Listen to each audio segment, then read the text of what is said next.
આપનું સ્વાગત છે. આજે આપણી પાસે જે સ્રોતો છે તે ખરેખર મગજને ચક્રાવે ચડાવી દે એવા છે. હા, બિલકુલ.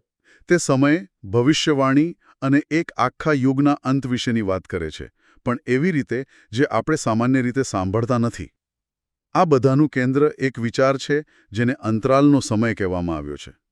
એક એવો સમયગાળો જેને ઈશ્વરનો ખેતી કરવાનો સમય માનવામાં આવે છે. બરાબર. અને આ કોઈ સામાન્ય ખેતી નથી. આ સ્રોતો બાઇબલમાં સૃષ્ટિના 6 દિવસોને 6000 વર્ષો સાથે જોડે છે અને દાવો કરે છે કે આપણે એ 6000 વર્ષના બિલકુલ અંતમાં છીએ. ઓહ! આજે આપણે એ સમજવાની કોશિશ કરીશું કે આ અંતરાલનો સમય ક્યારે શરૂ થયો, આ આધ્યાત્મિક ખેતીનો અસલ હેતુ શું છે, અને એવા કયા સંકેતો છે જેના પર આ સ્રોતો ભાર મૂકે છે, જે દર્શાવે છે કે આ યુગ હવે પૂરો થવાની તૈયારીમાં છે. તો ચાલો આ રસપ્રદ અને થોડી જટિલ સમયરેખામાં ઊંડા ઉતારીએ અને જોઈએ કે આ સ્રોતો આપણને ક્યાં લઈ જાય છે. ચાલો મોટા ચિત્રથી શરૂઆત કરીએ. સૃષ્ટિના 6 દિવસ બરાબર 6000 વર્ષ. આ વિચાર જ ખૂબ અલગ છે. જુઓ, આ દ્રષ્ટિકોણ બાઇબલની એક કલમ પર આધારિત છે, જે કહે છે કે પ્રભુ માટે એક દિવસ 1000 વર્ષ બરાબર છે. આ સ્રોતો આ કલમને શાબ્દિક રીતે લાગુ કરે છે. એટલે કે એકદમ લિટરલી? હા, અને કહે છે કે સૃષ્ટિના દરેક દિવસ ભવિષ્યમાં આવનારા એક 1000 વર્ષના સમયગાળાનો. એમ સમજો કે એક નકશો છે. એક નકશો? દાખલા તરીકે ઉત્પત્તિના પુસ્તકમાં ચોથા દિવસે સૂર્ય, ચંદ્ર અને તારાઓ બનાવવામાં આવ્યા. આ દ્રષ્ટિકોણ મુજબ આ એક ભવિષ્યવાણી હતી. ભવિષ્યવાણી કેવી રીતે? એ જરા સમજાવશો? એ રીતે કે ચોથા 1000 વર્ષના અંતમાં કોઈ ખરો સૂર્ય પ્રગટ થવાનો હતો. અને સ્રોતો અનુસાર પ્રભુ ઈસુ, જેમને ન્યાયીપણાનો સૂર્ય કહેવામાં આવે છે, તેઓ આદમ પછી લગભગ 3966માં વર્ષે આવ્યા. ઓહ, એટલે બરાબર ચોથા 1000 વર્ષના અંતની નજીક. બરાબર. એટલે સૃષ્ટિની ઘટના એ આવનારી મોટી ઘટનાનું પ્રતીક બની ગઈ. વાહ, આ તો એકદમ અલગ જ દૃષ્ટિકોણ છે. એટલે કે સૃષ્ટિની આખી વાર્તા એક કોડેડ ટાઈમલાઈન જેવી છે, ખરું ને? બિલકુલ. તમે એમ જ સમજો. તો પછી પાંચમા અને છઠ્ઠા દિવસનું શું, જેમાં જીવજંતુઓ અને મનુષ્યનું સર્જન થયું? બિલકુલ એ જ રીતે પાંચમા અને છઠ્ઠા 1000 વર્ષ દરમિયાન, એટલે કે લગભગ એડી 1 થી એડી 2000 સુધી પવિત્ર આત્માનું આગમન થયું. હા. જેમ પાંચમા અને છઠ્ઠા દિવસે પૃથ્વી પર જીવન ધબકતું થયું, તેમ આ 2000 વર્ષોમાં પવિત્ર આત્મા દ્વારા લોકોમાં આધ્યાત્મિક જીવનનું સર્જન થયું. આ માળખા મુજબ આપણે હાલમાં છઠ્ઠા દિવસ, એટલે કે છઠ્ઠા 1000 વર્ષના એકદમ છેડે ઊભા છીએ. ઓકે, તો હું બરાબર સમજ્યો. દરેક 1000 વર્ષ એક સૃષ્ટિના દિવસ જેવું છે, અને આપણે છઠ્ઠા દિવસના અંતમાં છીએ. હા. અને આ આખો 2000 વર્ષનો સમયગાળો, જેને પાંચમો અને છઠ્ઠો દિવસ કહેવાયો, એ જ પેલો અંતરાલનો સમય છે. એકદમ બરાબર. આ સમય પેન્ટેકોસ્ટના દિવસે શરૂ થયો, જ્યારે પવિત્ર આત્મા ઉતર્યો, અને તે પેન્ટેકોસ્ટના અંત સાથે પૂરો થશે. અને આનો હેતુ ખેતી કરવાનો છે એમ કહ્યું? હા. સ્રોતો તેને ઈશ્વર દ્વારા બીજ વાવીને ખેતી કરવાનો સમયગાળો ગણાવે છે. જેમ ખેડૂત ધીરજપૂર્વક પાક ઉગાડે છે, તેમ ઈશ્વર આ સમયગાળામાં એક ખાસ પ્રકારનો આધ્યાત્મિક પાક તૈયાર કરી રહ્યા છે. અને આ ખેતીનો એકમાત્ર હેતુ પ્રથમ ફળ ઉત્પન્ન કરવાનો છે. પ્રથમ ફળ? આ શબ્દ સાંભળવામાં સારો લાગે છે, પણ આનો મતલબ શું? કોણ છે આ લોકો? અને મતલબ આખા 2000 વર્ષના ઇતિહાસનો હેતુ ફક્ત આ જ છે? હા, સ્રોતો આ બાબતે ખૂબ સ્પષ્ટ છે. પ્રથમ ફળ એ કોઈ એક શબ્દ નથી, પણ ઘણા ઊંડા ખ્યાલોનો સમૂહ છે. આ સ્રોતો કહે છે કે પ્રથમ ફળે જ ઈશ્વરનું સ્વરૂપ છે, તેઓ જ શહીદ સાક્ષીઓ છે, તેઓ જ ઈશ્વરના પુત્રો છે, અને જ્યારે તેમને એક સમૂહ તરીકે જોવામાં આવે, ત્યારે તેઓ જ કન્યા અથવા ચર્ચ છે. એટલે આ બધા શબ્દો એક જ ગ્રુપ માટે છે? હા, એવા લોકો તરફ નિર્દેશ કરે છે જેમણે આધ્યાત્મિક પરિપક્વતાનું સર્વોચ્ચ શિખર સર કર્યું છે. એક મિનિટ, એટલે આ આખા 2000 વર્ષનો ઇતિહાસ, રોમન સામ્રાજ્ય, સુધારણા, 2 વિશ્વયુદ્ધો, આટલી બધી ઘટનાઓ, અને એ બધાનો મુખ્ય હેતુ ફક્ત 1,44,000 લોકોને ભેગા કરવાનો છે. આ તો ખૂબ જ ચોક્કસ અને મર્યાદિત હેતુ લાગે છે. તમારો સવાલ બરાબર છે. અને આ જ આ દૃષ્ટિકોણને અલગ પાડે છે. મોટાભાગના લોકો તો એમ માનતા હોય કે આ સમય બધાના ઉદ્ધાર માટે છે. પણ આ દૃષ્ટિકોણ કહે છે કે આ સમયગાળો સામાન્ય ઉદ્ધાર માટે નથી, તો પછી પણ એક વિશેષ સૈન્ય તૈયાર કરવા માટે છે, જે પ્રથમ ફળ કહેવાય છે. અને હા, તેમની સંખ્યા નિશ્ચિત છે, 1,44,000. તો કોઈ વ્યક્તિ આ પ્રથમ ફળ બને કેવી રીતે? આ કોઈ જન્મથી મળતો દરજ્જો તો નથી જ લાગતો. ના, બિલકુલ નહીં. સ્રોતોમાં મૃત્યુ પર વિજય મેળવવા અને આજ્ઞાઓનું પાલન કરવાની વાત આવે છે. બિલકુલ. આ એક અત્યંત સક્રિય પ્રક્રિયા છે. આ ખ્યાલ મુજબ શહીદ સાક્ષીઓ માત્ર શોકજનક રીતે મૃત્યુ નથી પામતા. તો શું કરે છે? તેઓ પોતાના મૃત્યુ દ્વારા એક બ્રહ્માંડીય સત્યને સાબિત કરે છે.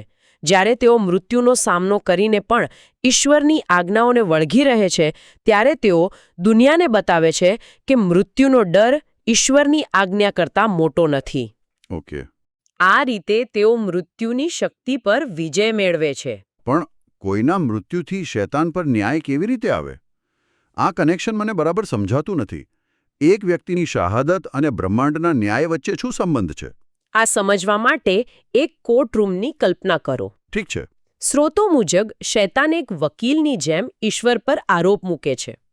તેનો દાવો છે કે ઈશ્વરની આજ્ઞાઓ અવ્યવહારુ છે અને કોઈ પણ મનુષ્ય તેનું પાલન કરી શકે તેમ નથી, ખાસ કરીને જ્યારે મૃત્યુ સામે હોય. એટલે કે તે મનુષ્યની નબળાઈ પર દાવ રમે છે. હા, તે કહે છે કે મનુષ્ય સ્વાર્થી છે અને પોતાના જીવને જ બચાવશે.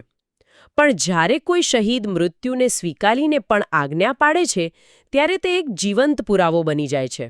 તે શૈતાનના દાવાને ખોટો પાડે છે. આહા, હવે સમજાયું. એટલે શહીદોનું બલિદાન એ એક કાયદાકીય પુરાવો બની જાય છે. બરાબર. જે ન્યાયાધીશ એટલે કે ઈશ્વરને, આરોપી એટલે કે શૈતાનને દોષી ઠરવવાનો આધાર આપે છે. એકદમ સાચો. શહીદોનો વિજય એ કોર્ટમાં રજૂ કરાયેલો નિર્ણાયક પુરાવો છે. અને આ પુરાવાના આધારે જ આજ્ઞાનું ઉલ્લંઘન કરવું એ પાપ તરીકે નિશ્ચિત થાય છે અને શૈતાન પર ન્યાય લાવી શકાય છે. એટલે જ ઈશ્વરનું સ્વરૂપ ધારણ કરવાનો અર્થ મૃત્યુ પર વિજય મેળવવો છે. હા.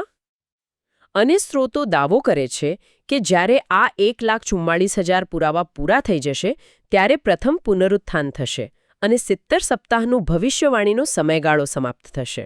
તો જો આ બધું 1,44,000 લોકોને ભેગા કરવા માટે છે અને સ્રોતો કહે છે કે સમય પૂરો થવા આવ્યો છે, તો એના સંકેતો શું છે? આપણને કેવી રીતે ખબર પડે કે આપણે અંતની નજીક છીએ? સ્રોતો આ માટે ખૂબ જ સ્પષ્ટ સંકેત આપે છે. ચર્ચની સ્થિતિ. ચર્ચની સ્થિતિ? હા. પ્રકટીકરણના પુસ્તકમાં એશિયાના 7 ચર્ચોનો ઉલ્લેખ છે. સામાન્ય રીતે લોકો તેને ઐતિહાસિક ચર્ચ માને છે, પણ આ દૃષ્ટિકોણ કહે છે કે આ 7 ચર્ચો એ છેલ્લા 2000 વર્ષ દરમિયાન ચર્ચના બદલાતા સ્વરૂપના 7 તબક્કા છે. રસપ્રદ. તો આ તબક્કાઓ કેવા છે? તે એફેસસના ચર્ચ જેવા સ્વરૂપથી શરૂ થયું, જે તેના પ્રથમ પ્રેમ અને ઉત્સાહ માટે જાણીતું હતું. પણ સમય જતાં ચર્ચ ધીમે ધીમે નબળું પડતું ગયું અને છેલ્લા તબક્કામાં એટલે કે લાઓદિકિયાના ચર્ચ જેવા સ્વરૂપમાં પહોંચી ગયું. લાઓદિકિયાનું ચર્ચ, એમાં શું ખાસ હતું?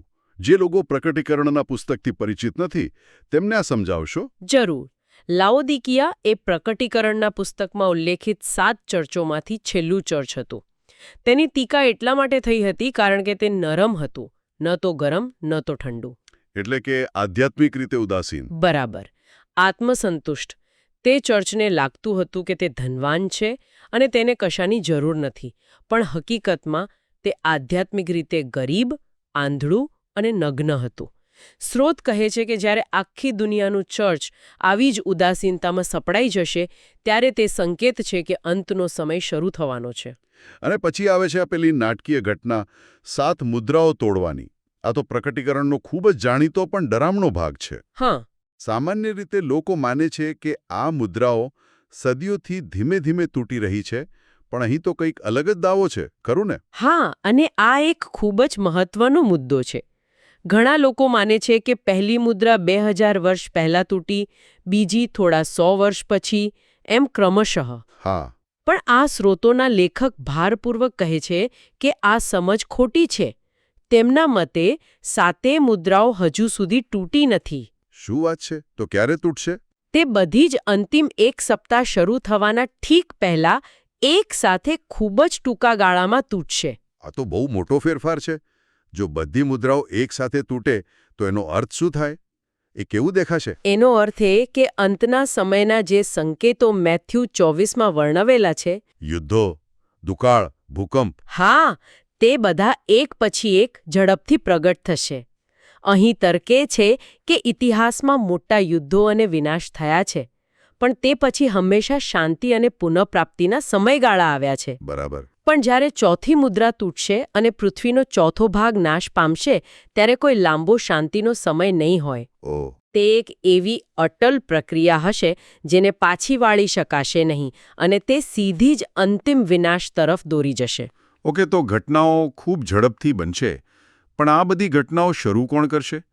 એનો ટ્રિગર પોઈન્ટ શું છે? સ્રોતો આ માટે થેસાલોનિકીના બીજા પત્રનો ઉલ્લેખ કરે છે, બરાબર? બરાબર. તે પત્ર સ્પષ્ટપણે કહે છે કે પ્રભુના બીજા આગમન પહેલા 2 ઘટનાઓ બનવી અનિવાર્ય છે. કઈ 2 ઘટનાઓ? પહેલી, ચર્ચની બેઈમાની અથવા ધર્મત્યાગ, એટલે કે ચર્ચનું તેના મૂળભૂત વિશ્વાસથી મોટા પાયે ભટકી જવું, અને બીજી, વિનાશના પુત્રનું પ્રગટ થવું. એટલે કે એન્ટીક્રાઇસ્ટ. હા, જે એક એવી વ્યક્તિ કે શક્તિ છે જે ઈશ્વરનો વિરોધ કરશે. સ્રોતો અનુસાર જ્યાં સુધી આ 2 શરતો પૂરી ન થાય ત્યાં સુધી અંતિમ ઘટનાઓ શરૂ નહીં થાય. જેવી આ 2 ઘટનાઓ બનશે કે તરત જ અંતિમ એક સપ્તાહ શરૂ થશે. અને તે પછી શું? આ અંતિમ એક સપ્તાહ પછી ઘટનાઓનો ક્રમ કેવો દેખાય છે? આખું ચિત્ર કેવી રીતે પૂરું થાય છે? સ્રોતો એક ખૂબ જ વિગતવાર ક્રમ આપે છે. સૌ પ્રથમ 1,44,000 પ્રથમ ફળની સંખ્યા પૂર્ણ થાય છે, અને તેની સાથે જ પેલો 2000 વર્ષનો અંતરાલનો સમય પૂરો થાય છે. ઓકે. પછી રણશિંગડા ફૂંકાય છે. જ્યારે છઠ્ઠું રણશિંગડું ફૂંકાય ત્યારે પેલો અંતિમ એક સપ્તાહ શરૂ થાય છે. અને 7મું રણશિંગડું, તેનું શું મહત્વ છે? 7મું રણશિંગડું પ્રાયશ્ચિતના દિવસની શરૂઆત કરે છે. આ એક આધ્યાત્મિક શુદ્ધિકરણનો સમય છે. જ્યારે આ પ્રાયશ્ચિત પૂર્ણ થાય અને શૈતાનને કેદ કરવામાં આવે ત્યારે 70 સપ્તાહનો સમગ્ર ભવિષ્યવાણીનો સમયગાળો પૂરો થાય છે. અને પછી નવો યુગ? અને બસ તે પછી 1000 વર્ષનું રાજ્ય અથવા 7મો દિવસ એટલે કે વિશ્રામનો દિવસ શરૂ થાય છે. સ્રોતોમાં 2024નો પણ એક રસપ્રદ ઉલ્લેખ છે. તેમાં લખ્યું છે કે 6 પથ્થરના ઘડા કાંઠા સુધી ભરાઈ ગયા છે. આ એક રૂપક છે, પણ તે શું બતાવે છે? હા, આ કાનાના લગ્નના પ્રસંગનો સંદર્ભ છે, જ્યાં ઈસુએ પાણીનો દ્રાક્ષારસ બનાવ્યો હતો. 6 પથ્થરના ઘડા એ 6000 વર્ષના પ્રતીક છે. તે કાંઠા સુધી ભરાઈ ગયા છે એનો અર્થ એ છે કે તૈયારીનો સમય હવે પૂરો થયો છે. એટલે કે પરિવર્તન નજીક છે. બરાબર. પાણી એટલે કે જૂનો યુગ હવે દ્રાક્ષારસ એટલે કે નવા યુગમાં પરિવર્તિત થવાની અણી પર છે.